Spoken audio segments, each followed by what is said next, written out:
청소년들 사이에서 뭉친 혀를 풀어서 키를 크게 해준다는 성장 치료가 유행입니다. 그런데 한 40대 한의사가 이 성장 치료를 구실로 여중생을 수차례 성추행했다가 감옥에 가게 됐습니다. 김수경 기자입니다. 작은 키 때문에 고민하던 중학생 A양은 성장 치료 광고를 내건 경기도 수원의 한 한의원을 찾았습니다. 그런데 A양은 한의사인 43살 장모 씨가 안내하는 대로 마사지실에 들어갔다가 봉변을 당했습니다. 혈자리를 지압한다면서 침대에 누운 A양의 바지를 벗기고 속옷 속에 손을 넣어 신체 주요 부위를 만진 겁니다. 장 씨는 A양이 교복을 입고 온 날에도 허벅지 근육이 굳었다면서 속옷 안으로 손을 집어넣었습니다. A양은 처음엔 치료 과정 중 하나라고 생각했다가 함께 성장 치료를 받고 있던 동생에게 고민을 털어놓은 뒤에야 성추행인 것을 알아차렸습니다. 하지만 장 씨는 치료 행위의 일환이었다며 오히려 A양이 자신을 좋아해 떼어내려고 하자 자신을 성추행범으로 몰아세운 것이라고 주장했습니다. 서울고법은 치료 행위로 속여 나이 어린 A양을 성추행한 장 씨의 죄질이 나쁘다며 장 씨에게 징역 1년을 선고했습니다. TV조선 김수경입니다. 얼마 전 호텔 수영장에서 남성 2명이 여성 2명에게 약을 탄 술을 먹이고 모텔로 끌고 가 성폭행을 한 사건이 있었습니다. 그런데 범행을 주도한 남성의 처가가 유명 연예인 집안인 것으로 드러났습니다. 지선호 기자입니다. 경찰은 지난 16일 호텔 수영장에 여성들을 불러내 술을 마시게 한 뒤 정신을 잃자 성폭행한 남성 2명을 체포했습니다. 이 중 범행을 주도한 40대 남성 김모 씨는 미스코리아 출신 연예인의 남편으로 알려졌습니다. 김 씨 부인의 집안은 이름만 대면 알만한 유명 연예인 집안으로 전해집니다. 김 씨는 지난 8월 서울의 한 고급 호텔 수영장에서 후배 정모 씨가 부른 20대 여성 2명과 술을 마셨습니다. 그리고 술을 마시던 중 여성들이 정신을 잃자 모텔로 장소를 옮겨 여성들을 성폭행한 혐의를 받고 있습니다. 조사 결과 여성들의 몸에서는 향정신성 의약품 등 4가지 약물이 검출됐습니다. 구속된 김 씨는 범행을 모두 부인한 반면 불구속 입건된 후배 정 씨는 경찰 조사에서 김 씨가 술에 약을 타라고 시켰다고 진술했습니다. 아무래도 이제 주범격이니까 이제 구속이 된 거죠. 사건을 송치받은 검찰은 향정신성 의약품의 입수 경로 등을 추가로 조사하고 있습니다. TV조선 지선호입니다.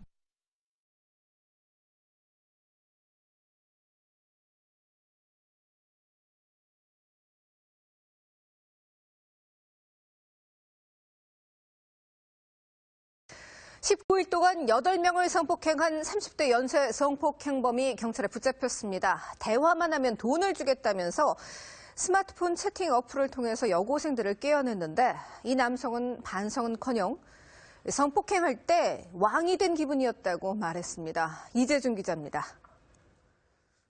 지난달 13일 30살 무직자 차모 씨는 채팅으로 알게 된 여성에게 조건 만남을 제안했습니다. 한두 시간 대화만 하면 15만 원을 주겠다고 했고 상대 여성은 쉽게 제안을 받아들였습니다. 차 씨는 여성을 경기도 수원의 모텔까지 유인하는 데 성공하자 갑자기 돌변해 흉기로 위협하며 성폭행했습니다. 유인을 한 거죠. 그런 식으로. 어린 애들이다 보니까 만나면 돈을 주겠다. 만나서 대화하면 돈 주겠다. 차 씨는 성폭행한 피해자의 나체 영상을 촬영해 신고하면 인터넷에 공개하겠다고 협박까지 했습니다. 뿐만 아니라 수시로 피해자에게 전화를 걸어 신고하면 발목을 잘라버리겠다며 위협을 계속했습니다. 겁에 질린 피해자가 신고를 못하자 차 씨는 같은 방법으로 19일 동안 여성 8명을 성폭행했습니다. 피해자는 대부분 10대 청소년이었습니다.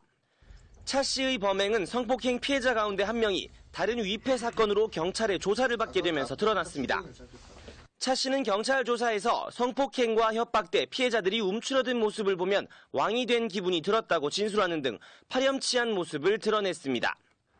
경찰은 차 씨를 구속하고 추가 범행이 있는지 조사하고 있습니다. TV조선 이재중입니다.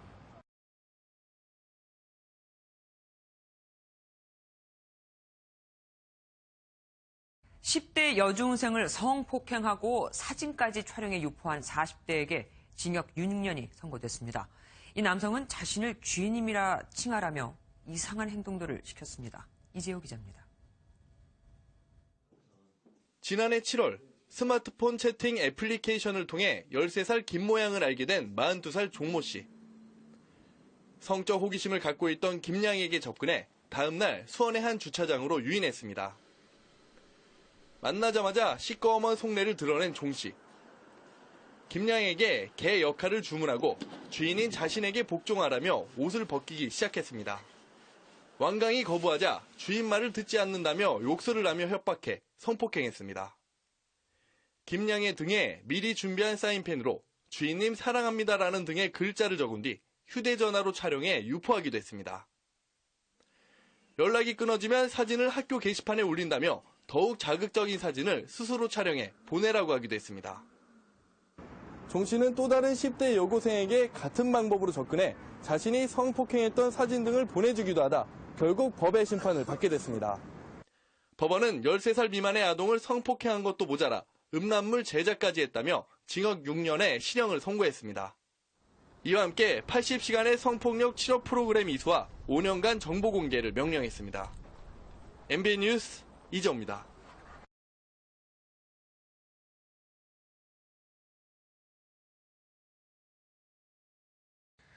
배우를 꿈꾸던 20대 여성 2명이 연예기획사 간부의 별장에서 성폭행을 당한 사건에 대해 법원이 가해자에게 징역 4년을 선고했습니다. 네, 신입 연예인의 일정을 담당하던 가해자는 자신의 욕심을 채우기 위해서 두 청춘의 꿈을 무참히 짓밟았습니다. 황정현 기자입니다. 지난 2월 28일 경기도 양평의 한 별장에는 이 별장 주인인 유명 연예기획사의 본부장과 팀장, 신인 여배우와 배우 지망생 등 4명이 모였습니다. 이들은 새벽까지 술을 마셨고 그중 신인 여배우 A씨와 배우 지망생 여성 B씨가 먼저 잠들었는데 본부장이 잠을 자러 가자 팀장인 34살 정모 씨가 돌변했습니다. 정 씨는 22살 신인 배우 A씨의 옷을 강제로 벗겼고 반항하는 A씨를 힘으로 제압한 뒤 성폭행했습니다. 정 씨의 극악한 범행은 여기서 멈추지 않았습니다.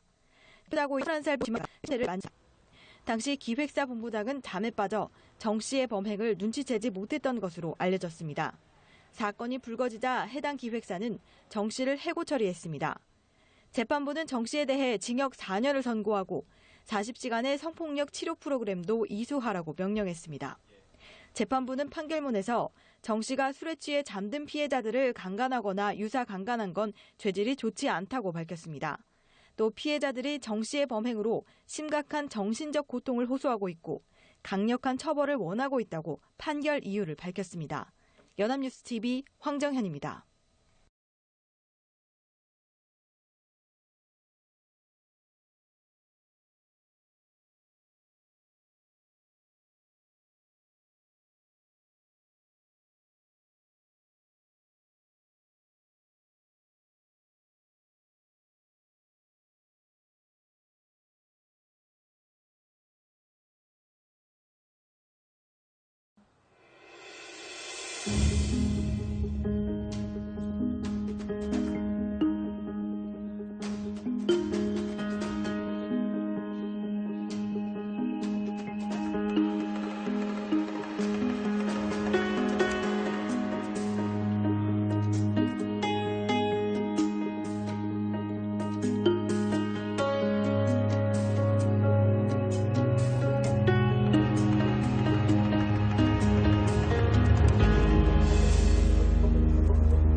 성폭력 12조의 공동대칭 성목적 침입죄로 현행범으로 체포합니다.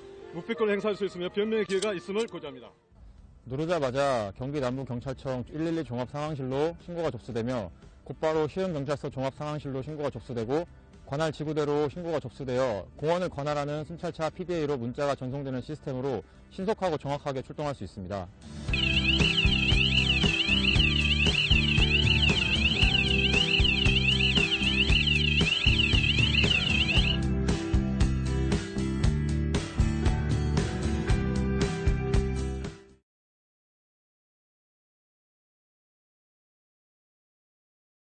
서울시가 여성 안전을 위해 서울의 모든 공원 화장실에 비상벨을 설치합니다. 내년 3월까지 7억 5,200만 원을 투입해 서울 시내 모든 공원 화장실에 여성 장애인 화장실 모든 칸과 수유실 그리고 세면대 곳곳에 비상벨 3,914개를 설치합니다. 올해 지금 설치한 곳은 이제 자치구에서 관리하고 있는 공원의 화장실 494개소 2,631개소에 이제 우선 설치 완료했고요. 늦어도 내년까지는 시에서 직영으로 관리하고 있는 공원 화장실에 그동안 자치구에서 관리하는 공원 화장실 약 50% 정도에만 비상벨이 설치돼 있었습니다. 하지만 벨을 눌렀을 때 경광등과 사이렌만 작동하고 경찰 신고까지 자동으로 연결되진 않았습니다.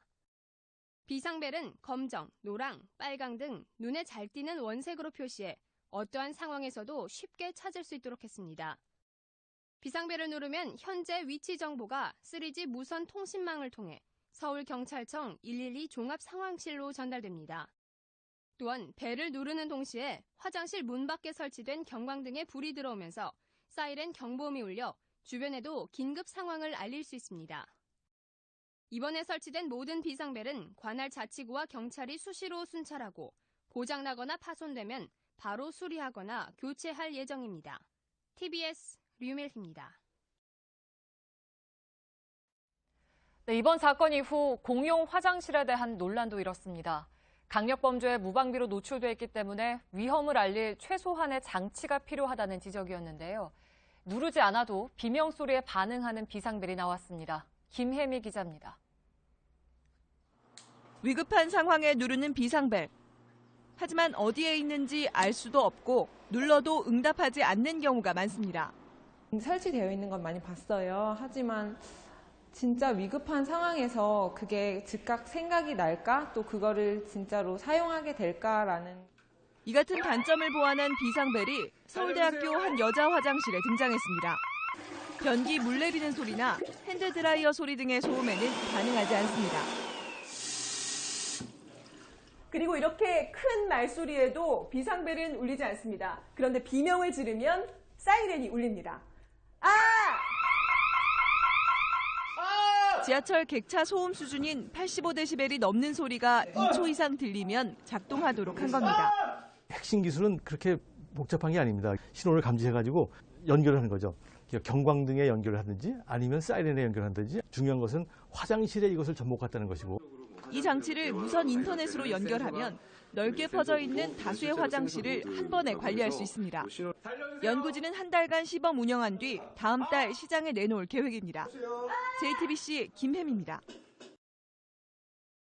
최근 묻지마 살인 사건으로 공용 화장실 문제에 대한 우려가 커지고 있는데요. 서울대학교가 한 여자 화장실에 비명만 지르면 사이렌이 울리는 특수 장비를 설치했습니다. 한 달 동안의 시범 운영을 거친 뒤 시중에 판매될 예정인데 실제로 여성 대상 범죄를 예방할 수 있을지 주목됩니다. 강희경 기자가 보도합니다. 여자 화장실에서 비명이 들립니다. 곧바로 사이렌이 큰 소리로 울리고 화장실 밖에 달린 경광등도 요란하게 번쩍입니다.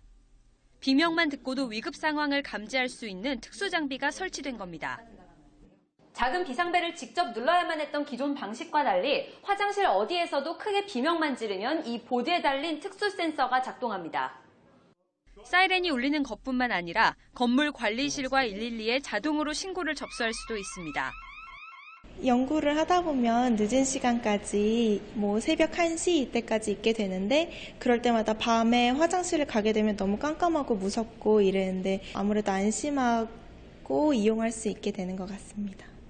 설치한 곳에는 안내판도 붙일 예정이어서 연구진은 화장실 범죄율을 줄일 수 있을 것으로 기대하고 있습니다. 고속도로 다니다 보면 속도 측정기 앞에서는 다들 속도를 낮추지 않습니까? 마찬가지로 이런 게 있으면은 그 범죄를 예방할 수 있는 효과가 많이 있다고 생각합니다. 연구진은 한 달 동안 시범 운영한 뒤 다음 달 완제품을 시중에 판매할 계획입니다. 최근 강남 묻지마 살인으로 여성 대상 범죄에 대한 우려가 커진 가운데 새로운 장비가 어떤 역할을 해낼지 앞으로가 주목됩니다. YTN 강희경입니다. 위기 상황에서 비명을 지르면 사이렌이 울리는 여자 화장실이 서울대에 설치됐습니다. 서초 화장실에서 발생한 20대 여성 살인 사건으로 공공화장실 안전에 대한 우려가 커진 상황에서 관심이 모이고 있습니다. 오혜진 기자의 보도입니다.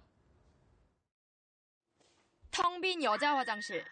무언가에 놀란 여성이 비명을 지르는 순간 사이렌이 요란하게 울립니다. 한무영 서울대 공대 교수팀이 환경부의 지원을 받아 개발한 스마트 세이프 화장실 장치입니다. 센서에는 비명이 감지될 때 건물 관리실이나 112에 자동으로 신고를 접수하는 기능도 있습니다.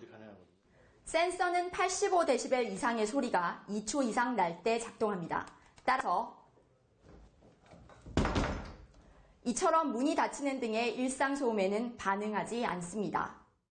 센서에는 이 밖에 열, 연기, 냄새를 감지하는 기능도 있어 화재나 실내 흡연 등을 감지할 수 있고 자동으로 119에 화재 신고를 할 수도 있습니다. 악취를 잡아내는 센서는 변기가 막힌 경우 바로바로 알려주기 때문에 항상 청결한 상태를 유지할 수 있도록 합니다. 안전하고 좀 스마트하다고 할 수 있는 그런 화장실을 만들기 위해서 이렇게 개발을 했습니다. 최근에 이제 화장실 여성 안전 관련해가지고 이런 시설을 만들어 두게 되면은 예방할 수 있지 않겠느냐. 연구팀은 한 달간 시범 운영을 거친 후 다음 달 완제품을 출시할 계획입니다. 연합뉴스TV 오예진입니다. 들 사이에서 뭉친 혀를 풀어서 키를 크게. 어제 발생한 거제 통근버스 추락사고 오늘 현장 조사가 실시됐습니다. 정원보다 더 태우고 또 안전벨트 안 매고 이렇게 하는 게 얼마나 위험한 건지 거듭 절감하게 되는데요. 부정석 기자입니다. 2명이 숨지고 59명이 다친 조선소 통근버스 추락사고가 발생한 거제 14번 국도입니다. 현장 조사에 나선 경찰과 도로공사 관계자들이 휘어진 가드레일과 타이어 흔적을 조사합니다. 사고 경위에 대해 가지고 공학적으로 분석하여 어떻게 사고가 발생하였는지 조사를 하고 있는 것입니다. 조사 결과 사고 당시 버스엔 탑승 정원보다 14명이 많은 61명이 타고 있었던 것으로 확인됐습니다. 오늘부터 9일 동안 이어지는 휴가를 앞두고 퇴근을 서두르는 직원들이 한꺼번에 몰린 겁니다. 결국 자리에 앉지 못한 승객들은 좌석 사이 통로에 손잡이 없이 서 있다 속수무책으로 사고를 당했습니다. 첫 차를 빨리 타고 시외버스 터미널로 가서 이제 고향으로 가려고 하다 보니 조금 더 많이 직원이 몰려서 탑승하게 된 것으로 보입니다. 좌석에 앉아있던 직원 상당수도 안전띠를 매지하는 것으로 드러났습니다. 굴러 떨어지는 버스 안에서 좌석 밖으로 이리저리 튕겨져 나가 피해가 컸습니다. 매는 사람은 되고 그 습관이라 해서 또 귀찮다 가면서만 안 매게. 경찰은 통근버스의 블랙박스를 수거해 국립과학수사연구원에 분석을 의뢰했습니다. 또 버스 운전자가 브레이크가 갑자기 말을 듣지 않았다고 진술한 만큼 정비 불량이나 차량 기람에 대해서도 조사를 벌이고 있습니다. MBC 뉴스 정석입니다. 전북 고창에서는 버스와 승용차가 충돌해 2명이 숨지고 7명이 크게 다쳤습니다. 서울 도봉구에서는 아파트에 불이 나 주민 10여 명이 대피하는 소동이 빚어졌습니다. 사건 사고 소식 김나리 기자입니다. 승용차 앞부분이 형체를 알아볼 수 없을 정도로 심하게 찌그러져 있습니다. 오후 5시 반쯤 전북 고창군 상하면에서 통근버스와 승용차가 충돌해 승용차에 타고 있던 2명이 숨지고 7명이 다쳐 병원에서 치료를 받고 있습니다. 경찰은 승용차가 중앙선을 넘어 추월하는 과정에서 사고가 난 것으로 보고 정확한 사고 경위를 조사하고 있습니다. 집 창문 밖으로 검은 연기와 함께 불길이 솟아오릅니다. 어젯밤 9시쯤 서울 도봉구의 한 아파트 5층에서 불이 났는데 다행히 주인이 외출 중이어서 인명피해는 없었습니다. 하지만 이웃 주민 10여 명이 대피하는 소동이 빚어졌고 가재도구가 불에 타 소방서 추산 500만 원의 재산 피해가 났습니다. 소방당국은 정확한 화재 원인을 조사하고 있습니다. 비슷한 시간 부산 사하구 신평동에서는 산업 폐기물 처리 시설에서 불이 났습니다. 이 불로 폐기물 3,000톤이 불에 탔고 소방서 추산 1,200만 원의 재산 피해를 낸 뒤 3시간 만에 꺼졌습니다. 소방당국은 불이 난 정확한 원인을 파악하고 있습니다. MBC 뉴스 김나리입니다.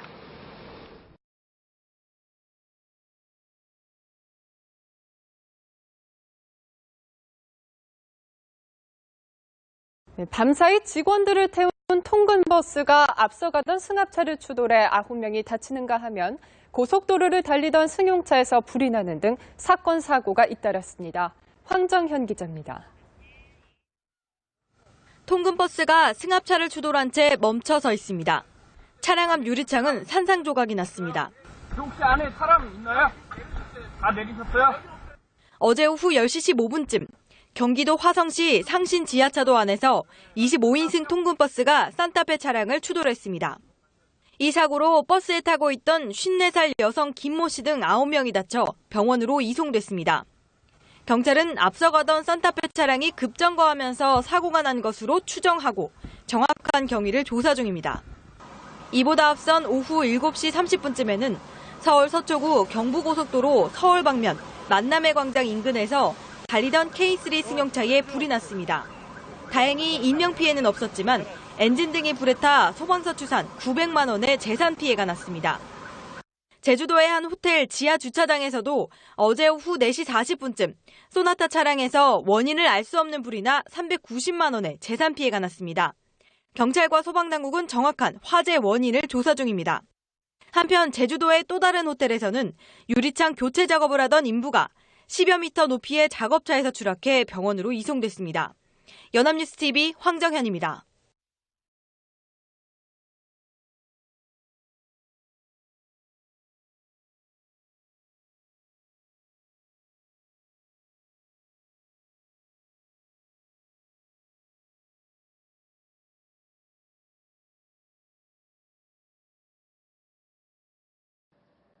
전북 고창에서 버스와 승용차가 충돌해 2명이 숨지고 7명이 크게 다쳤습니다. 서울 도봉구에선 아파트에 불이 나 주민 10여 명이 대피하는 소동이 빚어졌습니다. 사건 사고 소식 김나리 기자가 보도합니다. 승용차 앞부분이 형체를 알아볼 수 없을 정도로 심하게 찌그러져 있습니다.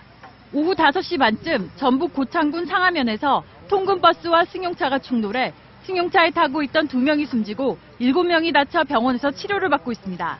경찰은 승용차가 중앙선을 넘어 추월하는 과정에서 사고가 난 것으로 보고 정확한 사고 경위를 조사하고 있습니다. 집 창문 밖으로 검은 연기와 함께 불길이 솟아오릅니다. 어젯밤 9시쯤 서울 도봉구의 한 아파트 5층에서 불이 났는데 다행히 주인이 외출 중이어서 인명피해는 없었습니다. 하지만 이웃 주민 10여 명이 대피하는 소동이 빚어졌고 가재도구가 불에 타 소방서 추산 500만 원의 재산 피해가 났습니다. 소방당국은 정확한 화재의 원인을 조사하고 있습니다. 비슷한 시간 부산 사하구 신평동에서는 산업폐기물 처리시설에서 불이 났습니다. 이 불로 폐기물 3,000톤이 불에 탔고 소방서 추산 1,200만 원의 재산 피해를 낸 뒤 3시간 만에 꺼졌습니다. 소방당국은 불이 난 정확한 원인을 파악하고 있습니다. MBC 뉴스 김나리입니다.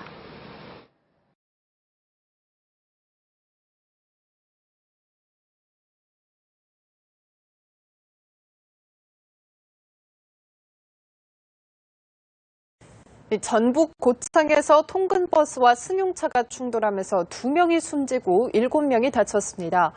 또 서울 쌍문동의 한 아파트에서는 불이 나서 주민들이 대피하는 소동이 빚어졌는데요. 밤사이 사건 사고 소식을 강은나래 기자가 보도합니다. 승용차 앞부분이 형체를 알아볼 수 없을 정도로 심하게 부서져 있습니다. 어제 오후 5시 반쯤 전북 고창군 상하면의 한 고갯길에서 37살 신모 씨가 몰던 승용차가 마주오던 통근버스와 충돌했습니다.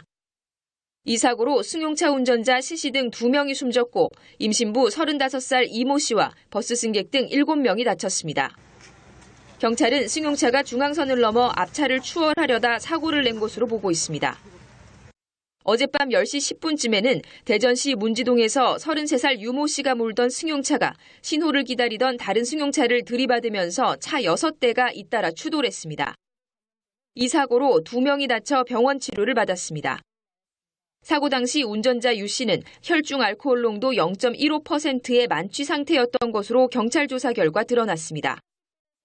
앞서 어젯밤 9시 10분쯤에는 부산시 사하구 신평동의 산업폐기물 처리시설에서 불이 나 3시간여 만에 꺼졌습니다.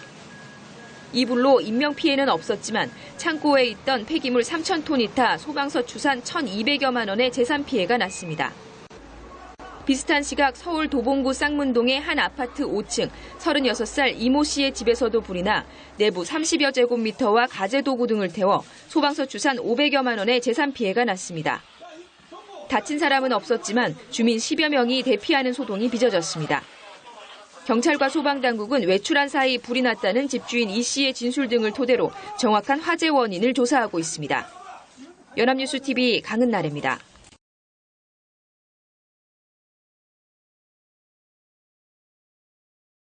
통근버스가 차량 3대를 들이받은 뒤 건물로 돌진해 17명이 다치는 사고가 발생했습니다.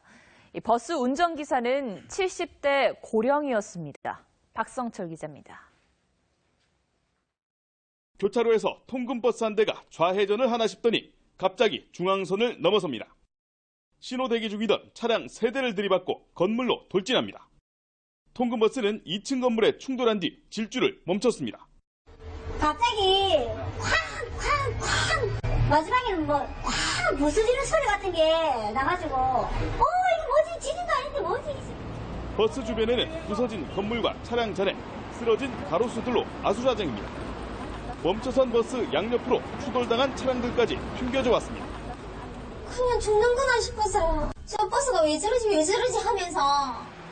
이 사고로 버스 운전기사 71살 전모 씨가 중상을 입고 승객과 승용차 운전자 등 16명이 다쳤습니다. 운전기사 전 씨는 좌회전 도중 핸들이 제자리로 돌아오지 않아 사고가 났다고 말했습니다. 하지만 경찰은 사고 당시 버스에 브레이크 등이 들어오지 않은 점으로 미뤄 고령인 운전기사의 부주의가 있었는지 여부를 조사하고 있습니다. TV조선 박성철입니다.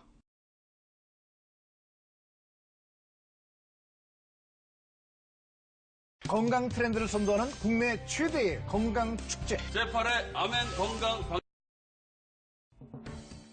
경남 창원의 한 교차로. 좌회전을 하던 45인승 통근버스가 큰 원을 그리며 반대편 차선을 넘습니다. 신호 대기 중이던 승용차 3대를 들이받고 인도로 돌진하더니 가로수까지 쓰러뜨립니다. 중앙선을 침범한 사고버스는 인쇄소 가게 문을 그대로 들이받은 채 멈춰섰습니다. 피해를 본 가게는 처참하게 부서졌는데 사람이라도 있었다면 참사를 빚을 뻔했습니다. 근데 어느 정도 멈출 줄 알아. 안 멈추고 계속 건물까지 다 들어가더라고요. 이 사고로 71살 버스기사가 크게 다쳤고 버스 승객 등 17명이 경상을 입었습니다. 죽는구나 싶었어요. 저 차가 좀 이상하네 그런 생각 들면서 그냥 바로 그 순간에 꺾였기 때문에.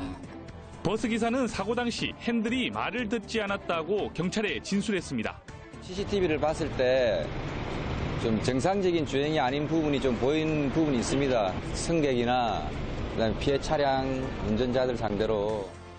경찰은 버스기사의 과실 여부와 함께 차량 결함 가능성에 대해서도 조사하고 있습니다.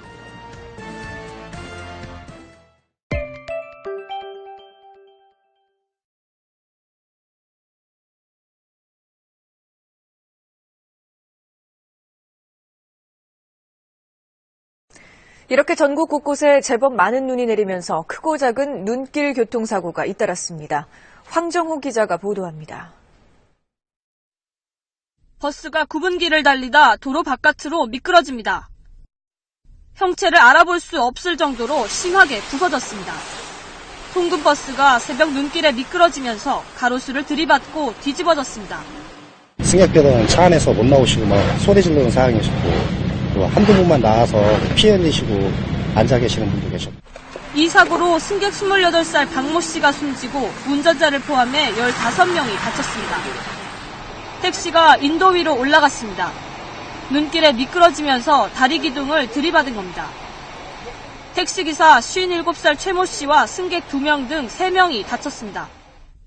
또 다른 택시도 방향을 잡지 못한 채 이리저리 벽을 부딪히고 나서야 겨우 멈춰섭니다. 역시 눈길이 화근이었습니다. 중부 내륙고속도로에서도 눈길을 달리던 승용차가 앞차를 받으면서 20여 중 추돌 사고가 나 10여 명이 다쳤고 호남고속도로에서는 비와 진눈깨비가 영하의 노면에서 얼어붙는 얼음비 현상으로 4중 연쇄 추돌 사고가 일어났습니다. KBS 뉴스 황정호입니다.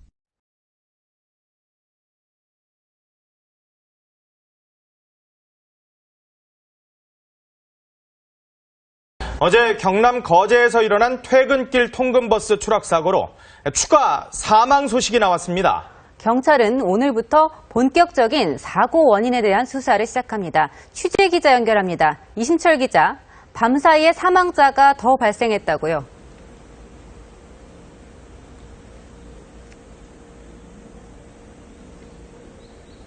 네, 저는 거제 대우병원에 나와 있습니다. 이곳은 버스 추락사고 부상자들이 치료를 받고 있는 병원 6곳 가운데 한 곳입니다. 가장 많은 22명이 이곳에서 치료를 받고 있습니다. 어젯밤 사이 백병원에서 치료받던 53살 김모 씨가 끝내 목숨을 잃었습니다. 거제 퇴근 버스 추락사고로 숨진 근로자는 모두 2명으로 늘었습니다. 부상자는 60명인데 아직 상태가 위중한 환자 1명이 더 있습니다. 이번 사고는 45명이 정원인 버스에 62명이 타면서 부상자가 많이 나왔습니다. 각 병원에는 사고 소식을 접한 가족들과 동료들이 급하게 찾아와 뜬 눈으로 밤을 지새웠습니다. 경찰도 사고 초반 부상자 파악에만 많은 시간을 투자했고 경찰서에는 새벽까지 환자 상태 등을 묻는 문의 전화가 이어졌습니다. 다행히 나머지 부상자들은 생명에는 지장이 없는 것으로 알려졌습니다. 피해자 파악을 마친 경찰은 오늘부터 사고 원인 조사에 본격 나설 계획입니다.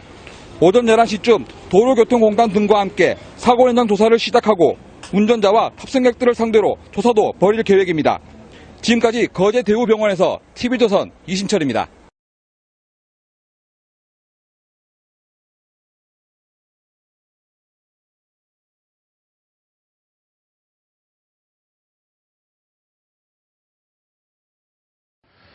택배회사 통근버스가 교각을 들이받아 1명이 숨지고 46명이 다쳤습니다. 사상자는 모두 택배회사에서 밤샘 근무를 했던 일용직 근로자들이었습니다. 김나라 기자입니다. 버스 앞부분은 형체를 알아보기 힘들 만큼 찌그러졌고 긴급 출동한 구급대원들은 부서진 유리창 사이로 황급히 부상자를 실어 나릅니다. 사고는 오늘 오전 9시 반쯤 밤샘 근무를 마친 직원들을 태우고 가던 택배회사 통근버스가 화물차를 피하려다 고속도로 아래 다리를 들이받으면서 일어났습니다. 그냥 충격으로 내리고 나니까 그냥 들여받았더라고요.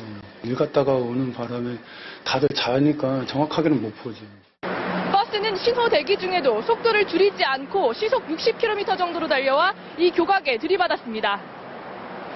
운전석 옆 보조좌석에 앉아있던 47살 이모 씨가 숨지고 46명이 다쳐 병원으로 옮겨졌습니다. 모두 추석을 앞두고 급증하는 택배 물량을 소화하기 위해 고용된 아르바이트 직원들이었습니다. 쉬고 있어서 아르바이트하러 일하고 이제 오는 길에 택배 회사로 갔다가 이제 돌아오는 길에 이제 사고가 났어요. 어젯밤 9시부터 오늘 아침 6시 반까지 고된 작업을 끝내고 퇴근길 모두 잠든 사이 변을 당했습니다. 숨진 이 씨는 얼마 전 직장을 그만둔 뒤 어제 첫 출근했다 사고를 당한 것으로 알려졌습니다. MBC 뉴스 김나라입니다.